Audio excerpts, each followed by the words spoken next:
Hello everyone, मेरा नाम केशव है। तो एक भाई की भी रिक्वेस्ट आ रखी थी और बाकी मैसेज भी आ रहे थे कि वॉइस वर्सेंट के लिए और वॉइस एमकेट के लिए वीडियो बनाऊं। तो इस वीडियो में तो मैं आपको बताऊंगा वॉइस एमकेट का, ठीक है, क्योंकि मैं ज़्यादा लंबी वीडियो बनाता नहीं हूँ। तो पहले एमकेट के लिए बात करेंगे, फिर अगली वीडियो में मैं वर्सन के लिए अपलोड कर दूँगा। तो मैंने ये लिख के रखा है यहाँ पे। और एक भाई का ये मैसेज भी आ रखा था, देखो ये भाई का मैसेज आ रखा है कि भाई मेरे को ये जानना है। तो उसने पूछा है कि आप एक वीडियो बनाओ। मैंने उसको बोला था कि एक वीडियो बनाऊंगा, उसमें सब कवर कर दूंगा। तो भाई क्या क्या जो पूछे फ्रिक्वेंटली पूछे जाने वाले क्वेश्चंस का एवरी सेक्शन में वॉइस प्रोसेस के लिए, तो मैं आज वही बता रहा हूँ, ठीक है। सबसे पहले मैं एमकेट के लिए बता रहा हूँ और वर्सेंट के लिए थोड़ा सा वेट करना पड़ेगा, मैं दोबारा वीडियो बना लूँगा। तो एमकेट के लिए ना, मतलब ABCDEFG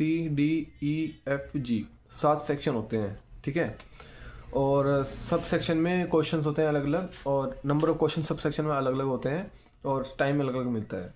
तो मैं आपको बताता हूँ, सबसे पहले जो सेक्शन ए होता है, क्योंकि मैंने अपने टाइम में दिया था तो मैंने दोबारा कहीं और से देख के लिखा है, क्योंकि अपने टाइम में दिया था तो मैं भूल गया हूँ, ठीक है, बहुत टाइम हो गया।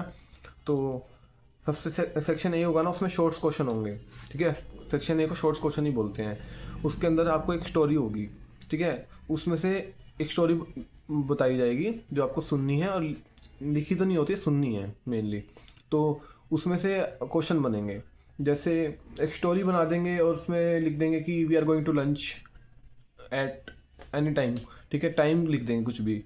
तो वो टाइम आपको याद रखना है कि लंच पे जा रहे हैं किस टाइम पे, किसके साथ जा रहे हैं वो भी स्टोरी में बोल देंगे कि मैं तो अपने मैनेजर के साथ जा रहा हूँ, अपने क्लीग के साथ जा रहा हूँ, तो वो भी बोल देंगे। वो भी याद रखना है, नाम याद रखने हैं मेनली, टाइमिंग्स याद रखनी है, और प्लेसेस याद रखने हैं। उस स्टोरी में से क्वेश्चन आ जाएगा when you are going for lunch, तो उसका आंसर देना है। और ऐसा नहीं कि आंसर सीधा देना है कि एट दिस टाइम, नहीं, आपको पूरा sentence banana, I am going for a lunch at this time, ऐसे पूरा सेंटेंस बोलना है, ठीक है। फंबल नहीं करना है, मैं बार बार बोल रहा हूँ, हर सेक्शन में यही फॉलो करना, फंबल नहीं करना है, और फिलर्स यूज़ नहीं करने हैं। एक भी फिलर यूज़ नहीं करना। फिलर्स क्या होते हैं, लाइक हम बहुत इंग्लिश बोलते हैं, लाइक बहुत बोलते हैं, तो ये यूज़ नहीं करना है। यूज़ करोगे नेगेटिव मार्किंग जाएगी और फेल हो सकते हो, ठीक है। उसके बाद आएगा सेक्शन बी। उसके अंदर कन्वर्सेशन होती है, जैसे मैं और मेरा एक कलीग या मेरा दोस्त या मेरा मैनेजर या फिर मेरा टीएल, कोई भी, हम बात कर रहे हैं आपस में, तो कन्वर्सेशन आपको सुनाई जाएगी। डायलॉग्स होते हैं, ठीक है, मैं अपना डायलॉग बोलूँगा, वो अपना बोलेगा आंसर, और उसके जो आंसर देने हैं उसमें क्या होगा ना, 5 क्वेश्चंस होंगे।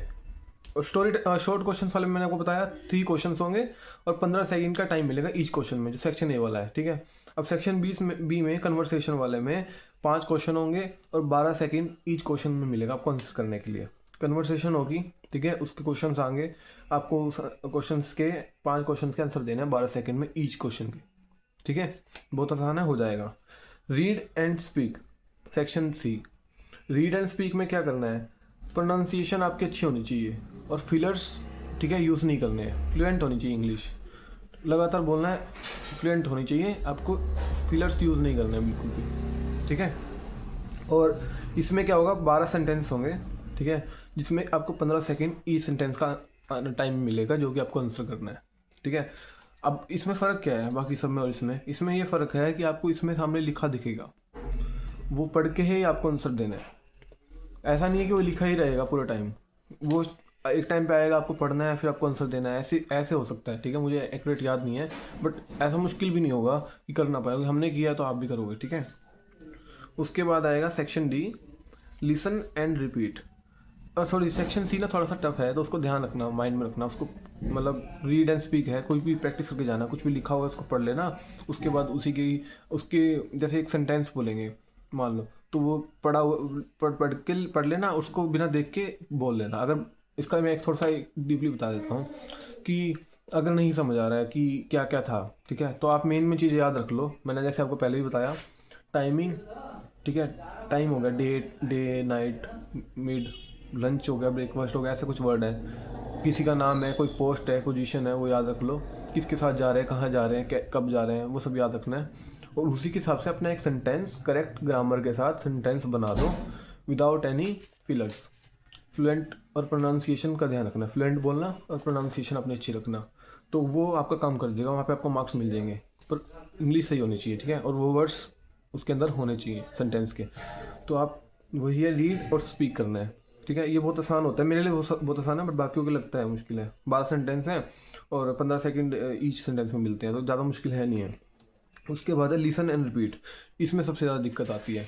लिसन में क्या होता है, वो अपनी जो एक्सेंट होता है ना, जो अमेरिकन या फिर कुछ भी है, तो वो एक्सेंट में आपको मतलब सुनाया जाएगा और आपको उसमें फिर उसको स्पीक करना है, जो उन्होंने बोला है वो बोलना है। उसमें आपको 9 सेंटेंस मिलेंगे, 12 सेकंड ईच सेंटेंस का मिलेगा, 9 सेंटेंस 12 सेकंड ईच का। तो वो सुनने में दिक्कत होती है। अब सुनने में दिक्कत होती है, इसमें क्या करें, इसमें भी सेम करना है कि आप सुन लो, मेन चीज़ें सुन लो। नहीं समझ आ रहा है, मैंने तो एक सेंटेंस में ये भी बोला था कि my name is Keshav, I am a good boy. तो बिना फीलर्स के फ्लुएंट होके आराम से बोलना है, जो नॉर्मल बोलते हैं हम। तो अपनी इंग्लिश बोल दोगे ना, आराम से मार्क्स मिल जाएंगे। पर ढंग की इंग्लिश बोलनी है। इसमें ये मैंने ये भी नहीं बोला कि कोई रिपीट कर दो कुछ भी, ठीक है। हाँ, नाम अपना जॉन कर लेना, वहाँ के हिसाब से नाम कर लेना, यहाँ का नाम मत करना। उसके अलावा लिसन एंड रिपीट हो गया। उसके अलावा होगा फिल इन द ब्लैंक्स। मैंने सबको पीडीएफ शेयर करी है, ठीक है। उस पीडीएफ में ना, अगर आपके पास नहीं है तो आप मेरे को इंस्टाग्राम में मैसेज कर देना, पीडीएफ शेयर कर दूंगा। पीडीएफ में ना list fill in the blanks दे रखे हैं, उसमें प्रैक्टिस कर लेना। 8 सेंटेंस आएंगे मुश्किल से और 12 सेकंड का ईच का आपको टाइम मिलेगा। बहुत आसान है फिल इन द ब्लैंक्स, ठीक है। उसमें से आपको वर्ड, अगर पूरे लाइन पढ़ोगे ना, तो उस लाइन को पढ़ के ही वो वर्ड अपने आप आपके माइंड में आ जाएगा कि ये इसमें बोलना है, ठीक है। और ऐसा नहीं है फिल इन द ब्लैंक्स का आंसर देते टाइम आप वन वर्ड में आंसर दे रहे हो कि जो आंसर है वो नहीं, पूरा सेंटेंस पढ़ना है आपको। वो उसका सेंटेंस पढ़ के करेक्ट जो सेंटेंस होगा फिल इन द ब्लैंक्स भर के वो बोलना है। इस चीज़ का ध्यान रखना, हर चीज़ में रिपीट करना है। ऐसा नहीं है कि आप बस सीधा डायरेक्ट आंसर बोल दो और चल जाएगा, नहीं, मार्क्स कट जाएंगे आपके। उसके बाद है कंप्लीट सेंटेंस। इसमें क्या होगा कि एक सेंटेंस दिया होगा जो कि करेक्ट फॉर्म में नहीं होगा या फिर कंप्लीट नहीं होगा, उसको आपको करेक्ट करके देना है। तो 3 होंगे सेंटेंस और 12 सेकंड ईच में मिलेगा। तो ये बहुत आसान है, हो जाता है, ठीक है। कंप्लीट कर देना उसको। ऐसा नहीं फिल इन द ब्लैंक्स की तरह नहीं है, बट इनकम्प्लीट फॉर्म में या फिर एरर के साथ आपको एक सेंटेंस मिलेगा, ठीक है। तो ये भी हो जाएगा। उसके बाद है जो आपका सेक्शन जी, लास्ट सेक्शन है जो कि 7 सेक्शन। इसमें है फ्री स्पीच। इसमें आपको एक टॉपिक मिल जाएगा और इस टॉपिक को आपको 30 सेकंड आपको देखने के लिए मिलेंगे। उसमें 40 सेकंड आपको स्पीक करना है, ठीक है। फ्लुएंटली और प्रोनाउंसिएशन सही रखना, तो उस हिसाब से आपका सही हो जाएगा। ये इसमें मुश्किल नहीं आती है, मुश्किल किसी में नहीं आती है, सब आसान है। अगर फिर भी आपको नहीं समझ आया, एक बार वीडियो रिपीट पे देख लेना। फिर भी नहीं समझ आया तो आप मुझे इंस्टाग्राम में मैसेज कर देना, जैसे सब करते हैं। मैं आपको पीडीएफ भी शेयर कर दूंगा, जो पीडीएफ मैंने, अगर आपके पास नहीं है और अगर फिर भी कुछ और एडिशनल समझना है तो समझ लेना। और वर्स्टर्न के लिए थोड़ा सा अलग होता है, थोड़ा सा इससे एडवांस होगा, ज़्यादा मुश्किल भी नहीं है। तो मैं उसके लिए एक वीडियो और बनाऊँगा। हालाँकि आप भी इसी प्रैक्टिस करो पहले MCAT के लिए, तो ज़्यादा मुश्किल है नहीं है, ये क्लियर हो जाता है आराम से। और कुछ पूछना होगा तो मुझे मैसेज कर देना। इंस्टाग्राम का जो लिंक है चैनल की बायो में है, ठीक है। Thank you, bye.